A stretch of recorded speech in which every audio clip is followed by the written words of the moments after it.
16 ka pedestrian screening areas ipahamtang para sa mga aktibidad sa Dinagyang Festival 2024. Napulo ka adlaw nga gun ban umpisa January 19 ipatuman sang kapulisan. Ini ang gintutukan ni Zen Kilantang Sasa. Mapatuman sang pulo ka adlaw nga gun ban ng Iloilo City Police Office halin January 19 alas 12:01 sang kaagahon tubtob January 29 alas 11:59 sang gabi. Temporaryo nga suspendihon ang permit to transport and carry firearms outside residence sa tion sang Dinagyang Festival.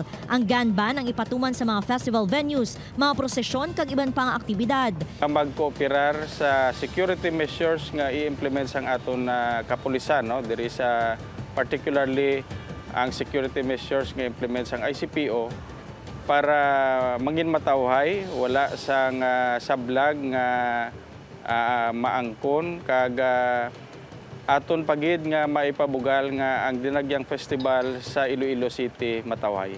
Samtang magapahamtang naman sang 16 ka pedestrian screening areas ang kapulisan sa mga entrance sa mga activity areas. Mismo ang Iloilo City Mobile Force Battalion ang magachikyar sa mga magasulod nga mga bisita kag turista.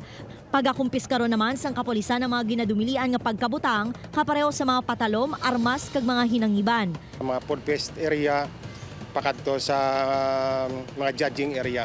Ang purpose ini para i-screen naton ang mga bisita naton diri, i-check naton kung may mga dala silang mga prohibited objects. Upod kay Cirilo Randuque, Zen Kilantang Sasa, One Western Visayas.